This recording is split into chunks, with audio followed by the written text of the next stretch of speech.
और गोरखपुर सीधा आपको लेकर चलते हैं। उत्तर प्रदेश के मुख्यमंत्री योगी आदित्यनाथ लाइव है, वो क्या कुछ कह रहे हैं आपको सुनवाते हैं। शक्ति प्रकाश श्रीवास्तव जी, शिव प्रकाश निषाद जी, अभिषेक सिंह जी, सुमित मिश्रा जी, अंशुमान पाठक जी, प्रवीण कुमार शुक्ला जी, रमेश कुमार यादव जी, अमरनाथ कुशवाहा जी, आशुतोष दुबे जी, धनंजय कुमार त्रिपाठी जी, रंजन श्रीवास्तव जी, आशुतोष कुमार श्रीवास्तव जी, चंद जी, रमेश सिंह जी, राकेश कुमार शुक्ला जी, सुश्री रोशनी आर्य जी, आलोक कुमार गोयल जी, हर्ष कुमार शुक्ला जी, अमित कुमार पांडे जी, आनंद कुमार तिवारी जी, सज्जन कुमार पांडे जी, सभी बेंच के हमारे न्यायिक अधिकारीगण, सम्मानित अधिवक्तागण और उपस्थित बहनों और भाइयों, मैं सबसे पहले सिविल कोर्ट बार एसोसिएशन के आज के इस कार्यक्रम में नवनिर्वाचित बार एसोसिएशन की इस कार्यकारिणी को, जो श्री उमापति उपाध्याय जी और श्री अनुज आस्थाने जी के नेतृत्व में आप सबने निर्वाचित की है, इन सबके निर्वाचन के लिए इन्हें बधाई देता हूं और इस पूरी प्रक्रिया को लोकतांत्रिक तरीके से चयन करने और आज इस कार्यक्रम में अपनी उपस्थिति से इस गरिमामय समारोह को, परिचय समारोह को और भी गरिमापूर्ण तरीके से आप लोगों के द्वारा यहां पर संपन्न किया जा रहा है। इसके लिए मैं आप सबका भी हृदय से अभिनंदन करता हूं। हम सब जानते हैं कि भारत ने स्वतंत्र होने के उपरांत अपने संसदीय लोकतंत्र को अंगीकार किया और जिसका आधार लोकतंत्र के वे तीन महत्वपूर्ण स्तंभ हैं, जिनमें विधायिका है, न्यायपालिका है और कार्यपालिका है। हम इन सभी तीनों स्तंभों को जब देखते हैं तो तीनों स्तंभ एक दूसरे की भावनाओं का सम्मान करते हुए अपनी लक्ष्मण रेखा के अंदर अपने अपने कर्तव्यों का निर्वहन भारत के संविधान के प्रति अपनी निष्ठा को व्यक्त करते हुए जब पूरी निष्ठा के साथ कार्य करते हैं तो वह एक सामान्य नागरिक उससे लाभान्वित होता है। राष्ट्र एकता और अखंडता को हम मजबूती प्रदान करने में अपना योगदान दे पाते हैं। जब हम न्यायपालिका की बात करते हैं तो इन तीनों, चाहे वह विधायिका हो, कार्यपालिका हो या न्यायपालिका, इन तीनों के बीच यानी न्यायपालिका के संवाद को आगे बढ़ाने में जो महत्वपूर्ण भूमिका होती है वो हमारे अधिवक्ताओं की होती है। एक सामान्य नागरिक की बात को न्यायपालिका तक पहुंचाना और उसको समस्या तक पहुंचाने का, समाधान का रास्ता भी निकालना, इसमें एक बड़ी भूमिका आप सभी अधिवक्ताओं की है और उस भूमिका को एक विश्वास के संबंध के रूप में स्थापित करना यह अत्यंत महत्वपूर्ण है।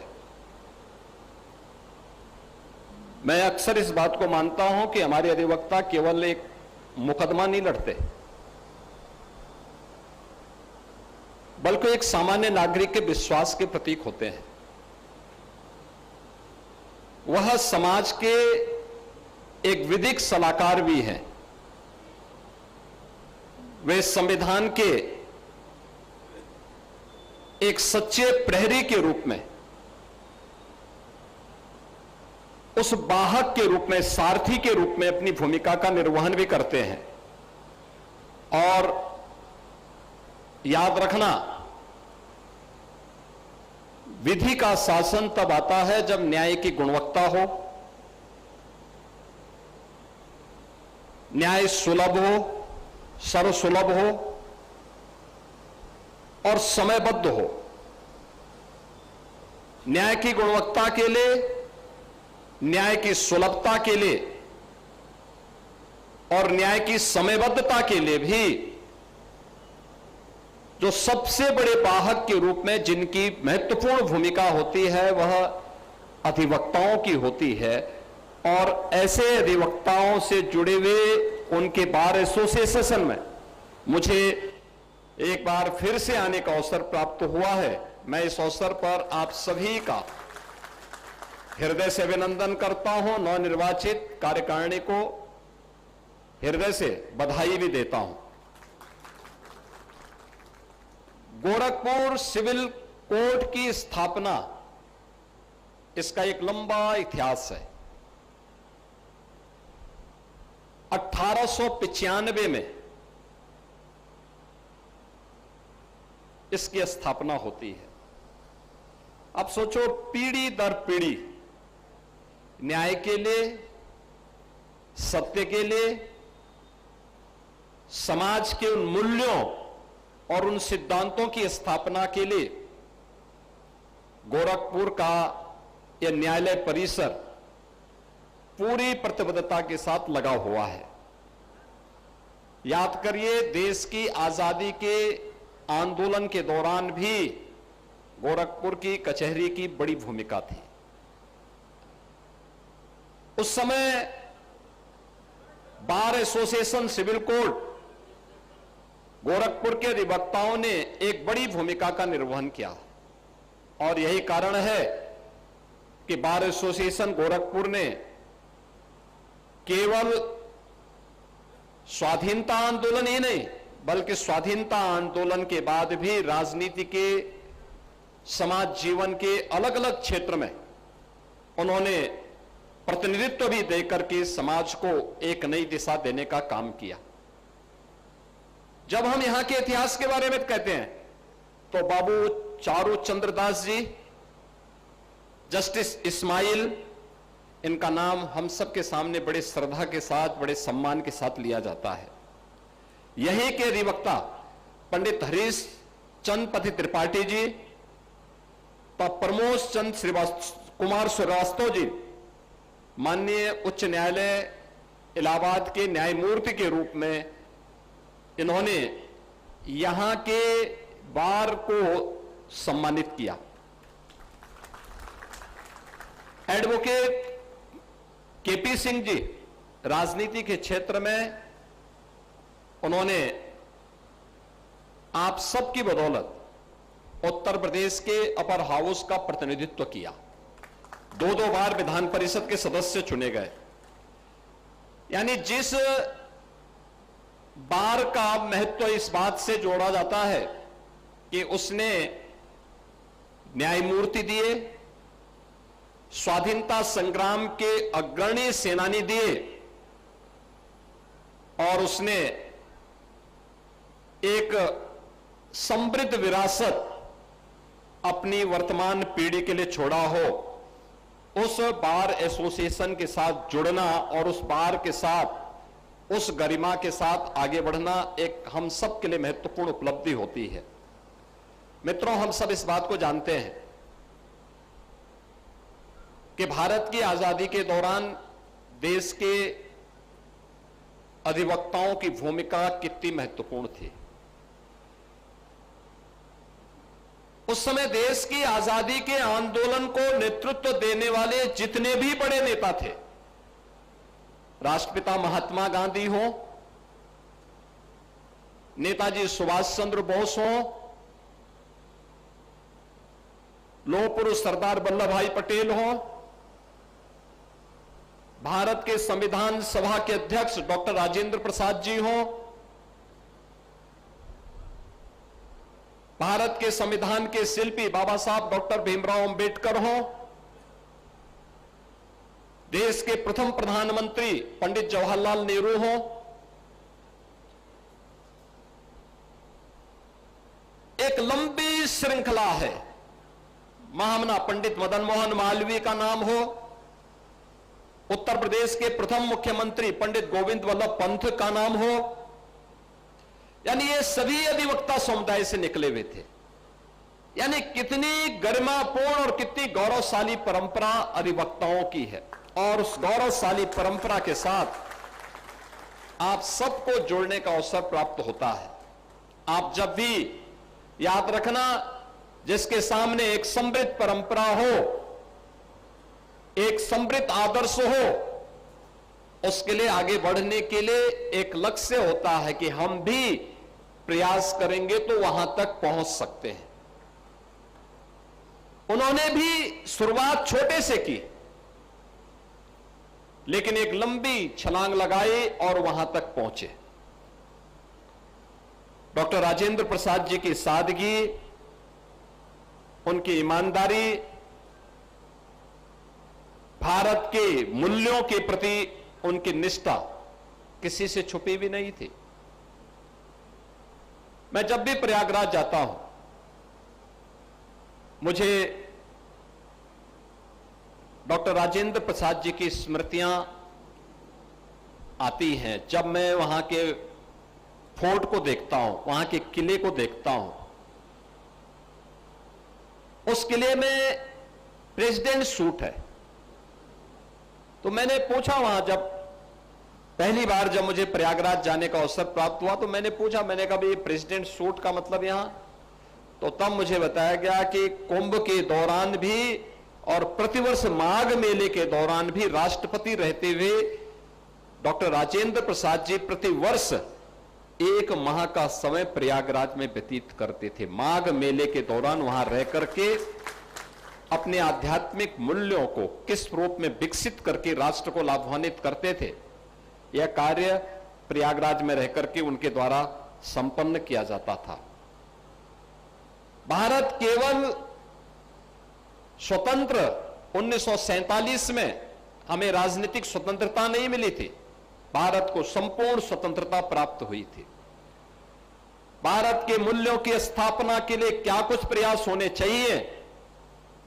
जब सोमनाथ के मंदिर के पुनरुद्धार के कार्यक्रम के दौरान वहां पर भगवान सोमनाथ की मूर्ति प्राण प्रतिष्ठा के कार्यक्रम को लेकर के तत्कालीन सरकार और तत्कालीन प्रधानमंत्री के द्वारा रोकने का प्रयास हुआ, तो राष्ट्रपति के रूप में उन्होंने मना किया। उन्होंने कहा नहीं, सोमनाथ मंदिर का पुनरुद्धार ये भारतीय संस्कृति और भारत की सनातन मूल्यों की अभिवृद्धि का एक सनातन प्रयास है और मुझे इस कार्यक्रम में जाना चाहिए। मैं इस कार्यक्रम में जाने से अपने आप को रोक नहीं सकता हूं। और वे स्वयं सोमनाथ गए, उन्होंने इस कार्यक्रम को अपने हाथों से संपन्न किया।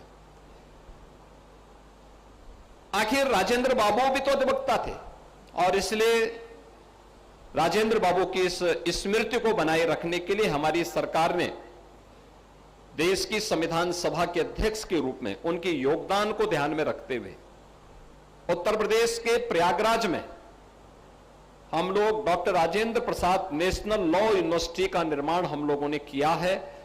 उसका काम अंतिम चरणों में चल रहा है, सत्र प्रारंभ हो चुका है। आज मैं इस बात को कह सकता हूं कि एक बड़ी समृद्ध परंपरा के आप वाहक हैं, और उस समृद्ध परंपरा में हम सबको इस बात को ध्यान में रखना होगा कि जब भी यह देश अच्छे ढंग से आगे बढ़ा है, स्वर्णिम काल की आभा में नित नए प्रतिमान स्थापित करता है, उस समय उतने ही चुनौतियां भी हमारे सामने आती हुई दिखाई देती है। ये चुनौतियां दोनों प्रकार की होती हैं, आंतरिक भी होती हैं, बाह्य भी होती है। उन चुनौतियों का सामना करने के लिए हमें अपने आप को कैसे तैयार करना है, यह समाज के एक जागरूक प्रहरी के रूप में आपकी एक बड़ी भूमिका होती है। और उस भूमिका के लिए हमारे अधिवक्ता समुदाय को अपने आप को तैयार करना होगा, अपने आप को तैयार करना होगा। और उस दृश्य से आपने पिछले 12 वर्ष में बदलते हुए भारत की तस्वीर को देखा है। आज से 12 वर्ष पहले एक सामान्य भारतीय के मन में क्या भाव थे, दुनिया हमारे बारे में क्या सोचती थी, आज क्या सोच रही है, इन दोनों की परसेप्शन को आप देखेंगे तो आपको 360 डिग्री का अंतर दिखाई देगा, 360 डिग्री का अंतर दिखाई देगा। आज से 12 वर्ष पहले भारत के बारे में दुनिया की निगाहों में एक कमजोर देश, अपने मूल्यों और आदर्शों से विमुख देश, गरीबी, बदहाली, बेरोजगारी, अराजकता, भ्रष्टाचार, ये एक नियति बन चुकी थी। आज जिस भारत को हमारी पीढ़ी देख रही है, वह भारत अपने मूल्यों के प्रति प्रतिबद्ध भारत दिखाई देता है। वह भारत अपनी विरासत का संरक्षण करने वाला भारत है। वह भारत उत्तर से दक्षिण, पूरब से पश्चिम एक भारत के रूप में श्रेष्ठ भारत की यात्रा को करता हुआ दिखाई देता है। वह भारत आज अपने वर्ल्ड क्लास इंफ्रास्ट्रक्चर के लिए जाना जा रहा है। वह भारत न केवल अपनी समृद्ध परंपरा के लिए बल्कि अपने समृद्ध आर्थिक व्यवस्था को मजबूती के साथ आगे बढ़ाने वाला दिखाई दे रहा है। ये जो हमने गति प्राप्त की है, यह अद्भुत है। कोई कल्पना करेगा कि इन 12 वर्षों में 25 करोड़ आबादी गरीबी रेखा से उभर करके एक सामान्य नागरिक के रूप में अपना जीवन यापन कर रही है। यह प्रयास से हुआ है, एक प्रयास जहां पे चेहरा देख करके नहीं, जाति, मत, मजहब, क्षेत्र और भाषा देख करके नहीं, बल्कि भारत के संविधान के उस मूल भाव को ध्यान में रख करके, जहां पे हर व्यक्ति के साथ समता का व्यवहार हो, हर व्यक्ति को न्याय प्राप्त करने का अधिकार हो, जहां पर हर व्यक्ति के साथ बिना भेदभाव के शासन की योजना के साथ जोड़ने का भाव हो, वह आज देखने को मिलता है। याद करिए, कोविड कालखंड के दौरान जब पूरी दुनिया पस्त थी, तब भारत कोविड वैक्सीन बना रहा था। और गोरखपुर और पूर्वी उत्तर प्रदेश से ज्यादा कौन जानता है इसके बारे में? आपने इंसेफ्लाइटिस की लड़ाई मेरे साथ सड़कों पे लड़ी है। आप में से बहुत सारे अधिवक्ता ऐसे हैं जो मेरे साथ पदयात्रा करते थे, जो मेरे साथ सड़कों पे लड़ते थे, जो मेरे साथ हर स्तर पर आंदोलन में सहभागी बनते थे। सिविल कोर्ट बार एसोसिएशन हमेशा गोरखपुर का अधिवक्ता मेरे साथ। गोरखपुर की लड़ाई, आज जो गोरखपुर की तस्वीर बदली है, ये तस्वीर केवल एक राजनीतिक निर्णय से नहीं बदली है।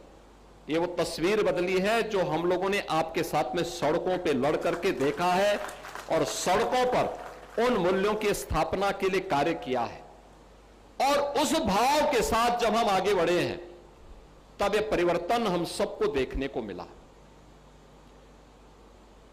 इंसेफ्लाइटिस का वैक्सीन दुनिया के अंदर पहली बार देखा गया था 1905 में। 1905 में इसका पहला वायरस देखने को मिला था। और याद रखना, इसका वैक्सीन जापान ने 1905 में ही ढूंढ निकाला था, लेकिन भारत में पहुंचने में उस वैक्सीन को लगा 100 साल। 2005 में जब हमने पहली बार यहां इंसेफ्लाइटिस का वैक्सीनेशन कराया था, याद करिए 100 साल के बाद वैक्सीन गोरखपुर आ पाया था।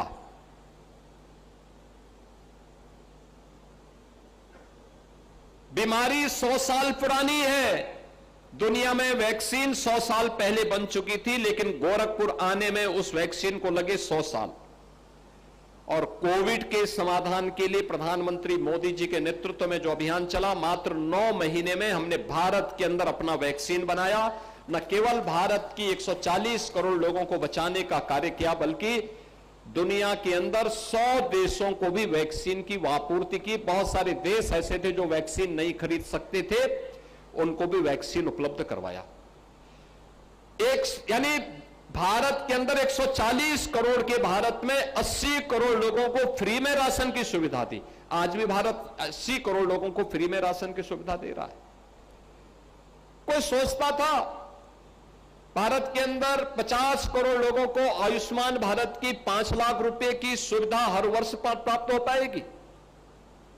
जो हमारे अध्यक्ष जी और मंत्री जी यहां पे कह रहे थे, कैशलेस सुविधा, यही कैशलेस की सुविधा है जो भारत के अंदर 50 करोड़ लोगों को फ्री में उपलब्ध करवाने का काम आज यहां पे डबल इंजन की ये सरकार मोदी जी के नेतृत्व में कर रही है। कोई सोचता था, कोई सोच ही नहीं सकता था। 12 करोड़ घरों में एक शौचालय बन गए। कोई सोचता था 4 करोड़ लोगों के अपने घर बन जाएं। कोई सोचता था 45 करोड़ लोगों के घर में जनधन के अकाउंट खुल जाएंगे। पहले हम बैंक में अकाउंट खोलने के लिए जाते थे तो कहता था, बैंक वाला कहता था कि 1000 रुपया जमा करिए। जिसने 1000 रुपया देखा ही नहीं था उससे कहा जाता 1000 रुपया जमा करेंगे तब बैंक अकाउंट खोलेंगे। बैंक अकाउंट भी नहीं खोल पाए। एक साथ इतने लोगों को प्राप्त हुआ। आज परिणाम क्या है? डीबीटी के माध्यम से हम करोड़ों रुपया एक क्लिक करते हैं, पैसा उसके अकाउंट में पहुंच जाता है। बीच में किसी प्रकार की कोई दलाली नहीं। एक गरीब को उसके जीवन में परिवर्तन करने का आधार टेक्नोलॉजी कैसे हो सकती है? ये डीबीटी उसका माध्यम बनी है। रसोई गैस के कनेक्शन के लिए भटकना पड़ता था। 12 करोड़ परिवारों को फ्री में रसोई गैस के कनेक्शन मिले। ये जो परिवर्तन है, इस परिवर्तन ने 25 करोड़ लोगों के जीवन में एक नया सवेरा लाने में सफलता प्राप्त की। यह परिवर्तन जो हुआ है, इस परिवर्तन का वाहक एक और भारत है। अब भारत ने जो पिछले 12 वर्ष में इंफ्रास्ट्रक्चर विकसित किया, अपनी विरासत को संरक्षित करते हुए तेजी के साथ उसने उन्हें दुनिया के लिए आकर्षण का केंद्र बनाया। आज उसी को लेकर के दुनिया के बहुत सारी ताकतें ऐसी हैं जो उसको स्वीकार करने को तैयार नहीं। उन्हें अच्छा नहीं लगता, क्योंकि भारत अब बॉटम 3 नहीं बल्कि दुनिया के बॉटम 5 राष्ट्रों में भारत की गिनती हो गई है। यानी टॉप 5 में भारत आ गया है। बॉटम 5 से टॉप 5 की इस यात्रा में भारत ने जो यात्रा तय की है, ये दुनिया के उन देशों को अब अच्छा नहीं लग रहा है जिनको लगता है कि अगले कुछ वर्ष में भारत टॉप 3 में आएगा। टॉप 3 में मतलब अमेरिका, चीन और भारत, 3 देश रहेंगे जिनके बीच में प्रतिस्पर्धा होने वाली है। और उस प्रतिस्पर्धा में भारत को रोकने के लिए अनेक षड्यंत्र होंगे। ये षड्यंत्र होंगे सोशल मीडिया प्लेटफॉर्म के माध्यम से, फेक अकाउंट बना करके, जातीय समूहों को लड़ा करके, समाज में विद्वेष की स्थिति पैदा करके, क्षेत्र, भाषा और जाति के आधार पर फिर से विभाजन की उन स्थितियों को पैदा करने का प्रयास जो अंततः भारत को कमजोर करेगा। हर एक संस्था को कमजोर करने का प्रयास। कोई न्यायपालिका पे उंगली उठाएगा, कोई कार्यपालिका पे उंगली उठाएगा, कोई विधायिका पे उंगली उठाएगा। इन सबको कमजोर करने के प्रयास होंगे। और उन स्थितियों में हमारे अधिवक्ता समुदाय की एक बड़ी भूमिका होने वाली है। अधिवक्ता समुदाय समाज के एक जागरूक प्रतिनिधि के नाते उनका दायित्व बनता है कि समाज के जागरूक प्रतिनिधि के रूप में देश और समाज के हित में जो कुछ होगा वही हम करेंगे। इस भाव के साथ हमें आगे बढ़ना होगा। याद करिए, आजादी के 70 वर्षों तक हम लोग उन लोगों की ओर देख रहे थे जिन लोगों ने हमें गुलाम बनाया। पहली बार हो रहा है जब भारत अपनी नीति तय कर रहा है, अपनी नीतियां बना रहा है और अपना नियंता भारत स्वयं बना हुआ है। दुनिया का कोई देश हमारा नियंता नहीं बनेगा, यह भारत पहली बार तय कर रहा है। और आज उसी के बारे में, जिसके बारे में माननीय जनपद न्यायाधीश महोदय यहां पे कह रहे थे, उन्होंने कहा कि भारत ने 3 नए कानून लागू कराए। याद करिए, 3 नए कानून को लागू करने में आपकी बड़ी भूमिका है। और किस प्रकार से एक कॉमन मैन को पता लगा कि हां, मेरे देश में मेरा अपना कानून है। भारत नागरिक सुरक्षा संहिता 2023, भारतीय न्याय संहिता 2023 और भारतीय साक्ष्य अधिनियम 2023, ये तीनों नए कानून आज लागू हो चुके हैं। सफलतापूर्वक इसको लागू किया जा चुका है। लोग न्याय प्राप्त कर रहे हैं। 7 वर्ष से ऊपर की प्रत्येक सजा के लिए फॉरेंसिक एविडेंस आवश्यक है। पहले क्या था? 2017 में उत्तर प्रदेश के अंदर केवल 2 फॉरेंसिक लैब थी। उनमें पेंडेंसी इतनी ज्यादा थी कि कोई भी एविडेंस वहां कलेक्ट करके रखा जाता था, कई वर्ष लगते थे उसके रिजल्ट आने में। तब तक सारे जितने भी सैंपल होते थे वे नष्ट हो चुके होते थे और अपराधी को सजा नहीं मिल पाती थी। आज हम लोगों ने 12 फॉरेंसिक लैब तो स्थापित कर दिए हैं। 6 पे हमारा काम चल रहा है। पहली बार यूपी के अंदर हम लोगों ने स्टेट फॉरेंसिक इंस्टीट्यूट का गठन भी, स्थापना भी लखनऊ में कराया है और हर जिले में 2 फॉरेंसिक वैन हम लोगों ने उपलब्ध करवाई है और इन सब में ट्रेन्ड मैन पावर हमने उपलब्ध करवाया है। यानी जो प्रशिक्षित मानव संसाधन है ये इन सभी में उपलब्ध है। और आज यही कारण है कि जब 3 नए कानून लागू हुए तो उस दौरान हम अपने आप को पूरी तरह तैयार कर चुके थे। आज एक सामान्य नागरिक भी बोल सकता है कि हां, मेरे साथ अन्याय हुआ है तो मैं भी न्याय प्राप्त कर लूंगा और मुझे भी इन सभी मुद्दों पर आगे बढ़ने का पूरा अधिकार है। और उन स्थितियों में आज हम सबका दायित्व बनता है कि जब भारत एक सही दिशा में आगे बढ़ रहा है तो उन सबको हमें प्रभावी ढंग से आगे बढ़ाना, उसमें हमें अपना योगदान देना होगा। आज यूपी के बारे में हर व्यक्ति क्यों अच्छा बोल रहा है? आप देश के अंदर कहीं भी चले जाइए, 17 के पहले ऐसी स्थिति नहीं थी। 17 के पहले ऐसी स्थिति नहीं थी। 17 के पहले यूपी का व्यक्ति कहीं भी यूपी के बाहर जाता था, लोग शक और संदेह की निगाह से देखते थे। कहां से? यूपी से। ओ, शक और शक की निगाह से देखते थे। यानी वहां अगर आपसे मिलना भी चाहता है तो दूरी बनाता था, 10 कदम दूरी बनाता था। और आज मैं कह सकता हूं, आप देश के अंदर कहीं भी जाएंगे, अपना यूपी का परिचय देंगे तो वह 10 कदम दूर होगा तो 10 कदम आगे चल करके आपसे गले मिलने का जरूर प्रयास करेगा। यह परिवर्तन, और यह परिवर्तन इसलिए हुआ है क्योंकि प्रदेश में कानून का राज हो, इस प्रतिबद्धता को व्यक्त करने के लिए हम लोगों ने पूरी प्रतिबद्धता के साथ उसके लागू किया। आप सोचो ना, जहां पहले कट्टा और बम बनते थे आज वहां ब्रह्मोस मिसाइल बन रही है। ब्रह्मोस मिसाइल देश को सुरक्षा प्रदान कर रही है। वहां डिफेंस मैन्युफैक्चरिंग कॉरिडोर से भारत की रक्षा आत्मनिर्भरता के लक्ष्य को प्राप्त करने की दिशा में हम आगे बढ़ रहे हैं।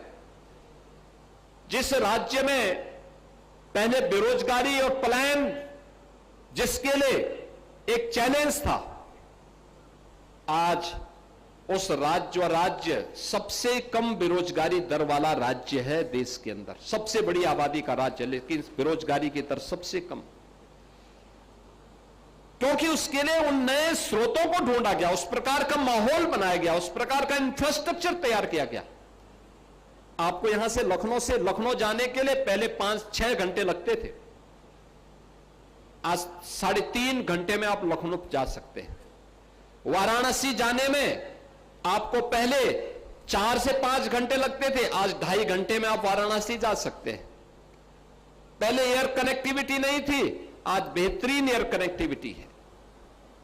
पहले हर सड़क पे जाम था, आज जाम नहीं है, आज चौड़ी सड़कें हैं। एक नया गोरखपुर उभर करके सामने आया है।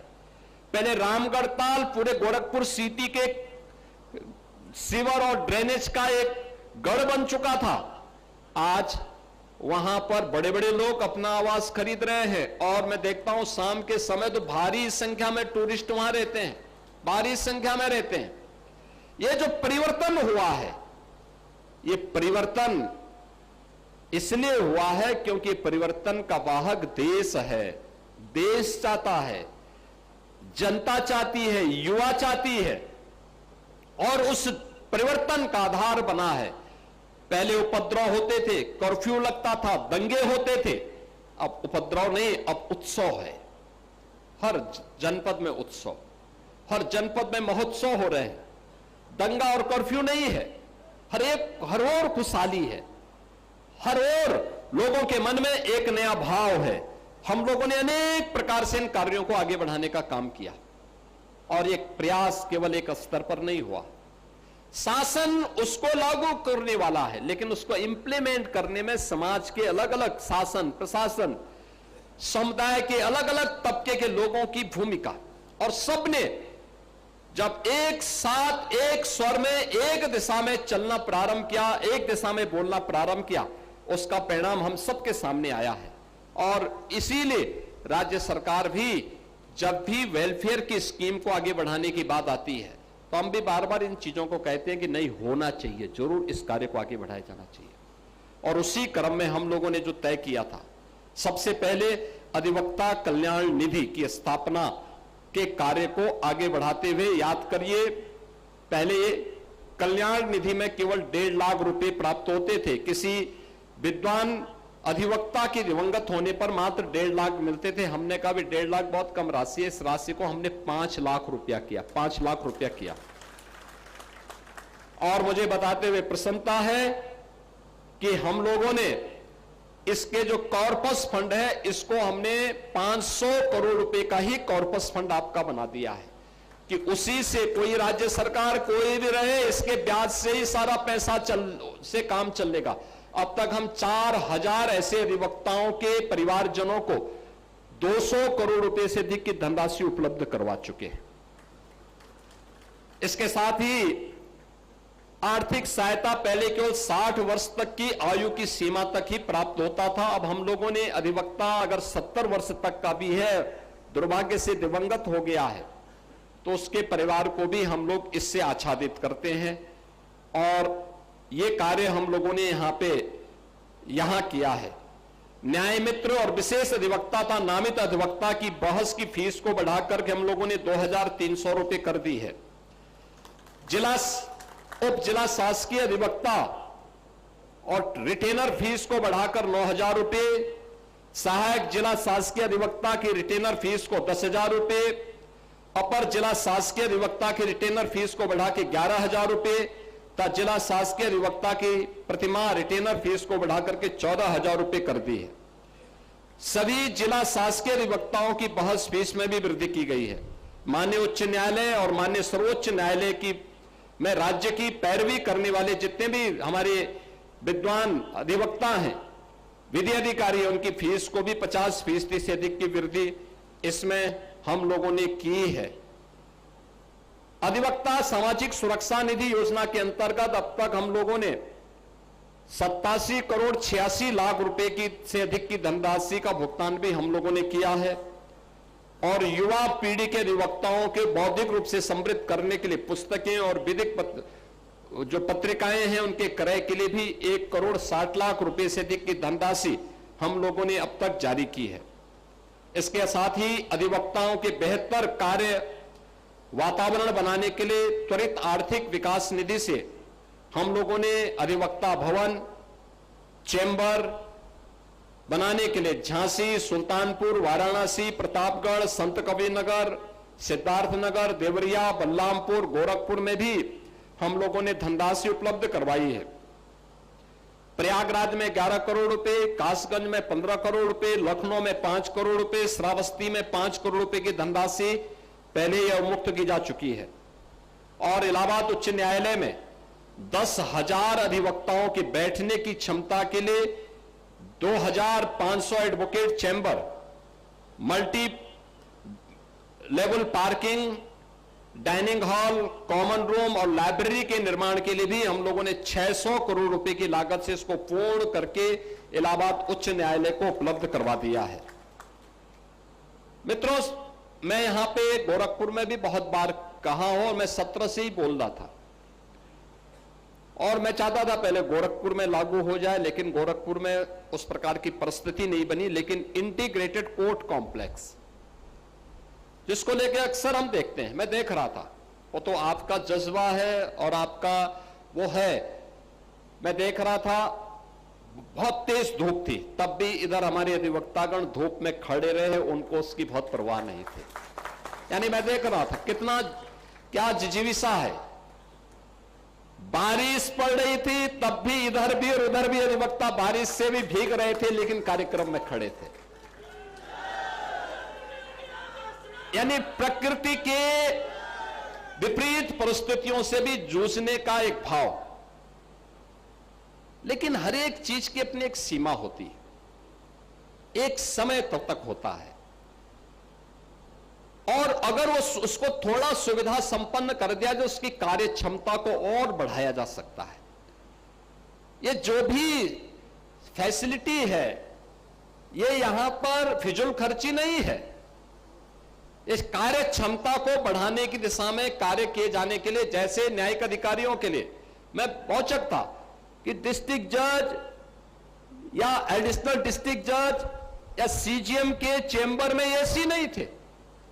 भीषण गर्मी में कैसे दोनों तरफ की गर्मी, एक और तो प्रकृति की गर्मी, दूसरी तरफ अधिवक्ताओं की गर्मी, और उस गर्मी में उनको फैसला देना होता था। हमने कहा भी नहीं, तत्काल पैसा स्वीकृत करो, एसी लगने चाहिए। भाई ये उनकी कार्य क्षमता को बढ़ाने के लिए, और मैं धन्यवाद दूंगा यहाँ के अपने माने जनपद न्यायाधीश और यहाँ के सभी न्यायिक अधिकारियों को और आपको भी, कि इन्होंने एक समय सीमा के अंदर 2 लाख में से 1,81,000 मामलों का निस्तारण करके एक नया रिकॉर्ड बनाया है कि यह है न्याय की क्वालिटी। त्वरित न्याय उपलब्ध कराने की दिशा में किए जाने वाले प्रयास का, और उस प्रयास की दिशा में हम लोगों ने 10 जनपदों में, या 2017 के पहले से कई 10 जनपद ऐसे थे जहां कोर्ट बने ही नहीं थे, डिस्ट्रिक्ट कोर्ट ही नहीं बनी थी। मैंने पूछा वे कहां चलते हैं इनके कोर्ट? बगल के जनपद में।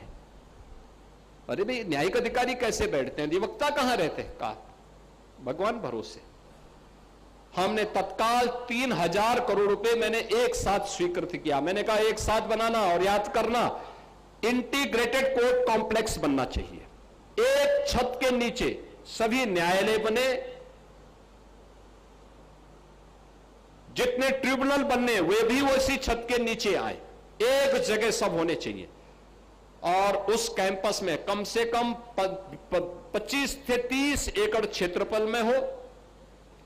वहीं पे न्यायिक अधिकारियों के आवासीय सुविधा भी हो, स्पोर्ट्स की सुविधा भी हो, कैंटीन भी हो, अधिवक्ताओं के चैम्बर भी बने, और वहां पर पार्किंग की भी पर्याप्त व्यवस्था हो।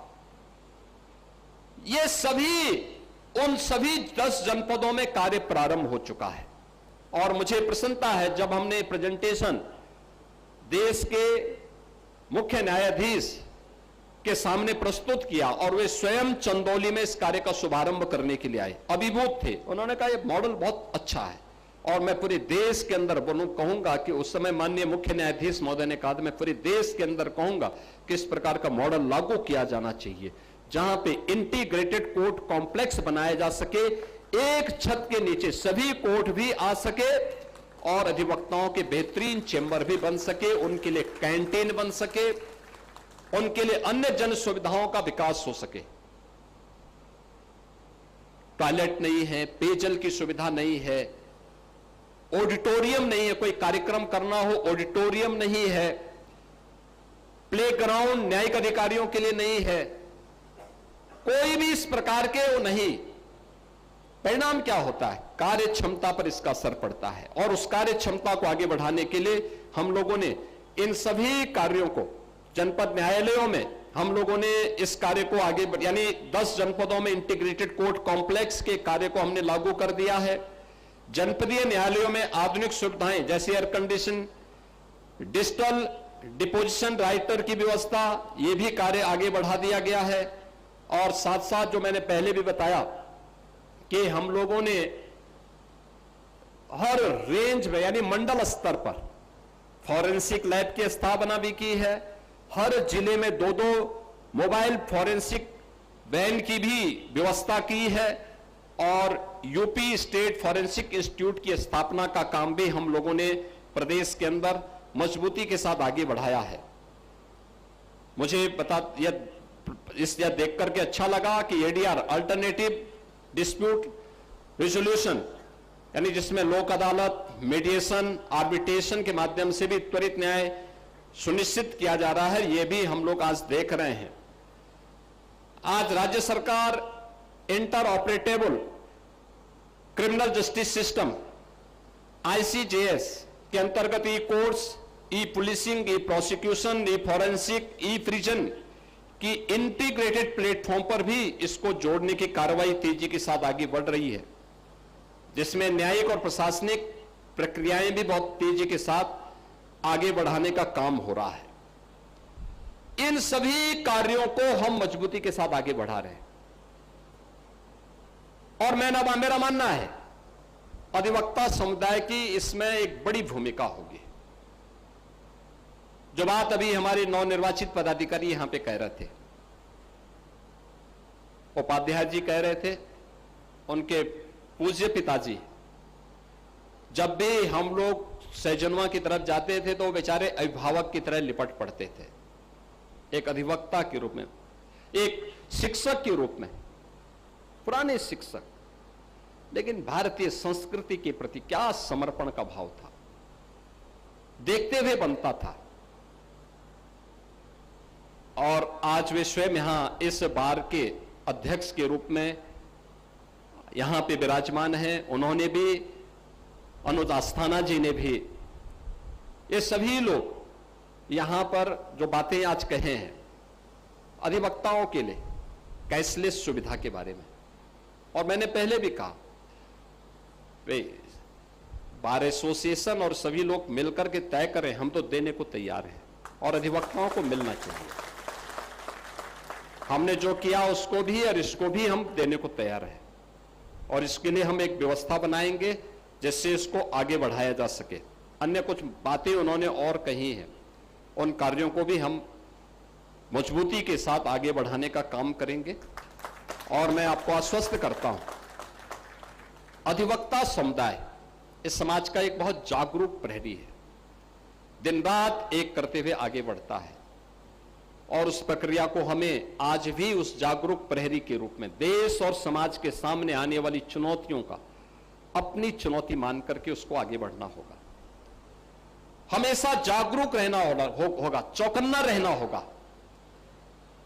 आपके चौकन्नापन से बहुत सारी चीजें अपने आप ही दूसरित होती हुई दिखाई देंगे और उस दिशा से आपकी तैयारी बहुत महत्वपूर्ण होगी। मैं नवनिर्वाचित पदाधिकारियों से इस बारे में कहूंगा कि इनके पास एक समृद्ध विरासत है। याद करिए, लगभग 130 वर्ष की विरासत, कितनी समृद्ध परंपरा। इस समृद्ध परंपरा के वे वाहक हैं और उस समृद्ध परंपरा के वाहक के साथ साथ उनको अधिवक्ताओं के हितों को संरक्षण देने के साथ ही समाज में न्याय के लिए संविधान के उन उच्च आदर्शों को प्रस्तुत करने के लिए और विधि के शासन की स्थापना करने के लिए एक बेहतरीन प्रयास करना होगा। बेंच और बार के बीच में बेहतरीन संवाद हो और एक सामान्य नागरिक को न्याय समयबद्ध तरीके से सहजता के साथ उपलब्ध हो, इस दिशा में उनके द्वारा किए जाने वाले प्रयास इस बार को एक नई ऊंचाइयां प्रदान करेंगे। मैं आज के इस अवसर पर एक बार फिर से आप सभी को आज के इस बार एसोसिएशन सिविल कोड के परिचय सम्मेलन के अवसर पर एक बार आप सभी विद्वान अधिवक्ताओं का हृदय से अभिनंदन करता हूं और आपको इस बात के लिए आश्वस्त करता हूं कि जो हमारे बार एसोसिएशन के अध्यक्ष और मंत्री जिन्हें जो बात हमारे सामने रखी है, सरकार उसको क्रमबद्ध तरीके से आगे बढ़ाएगी। मेरा अनुमान है कि हम लोग बहुत शीघ्र कैशलेस सुविधा के साथ अधिवक्ता समुदाय के साथ एक बार बैठेंगे, फिर से इसको लागू करेंगे। आप सभी को मैं इस अवसर पर एक बार फिर से अपनी हृदय से बधाई देता हूं, अपनी शुभकामनाएं देता हूं। धन्यवाद। जय हिंद।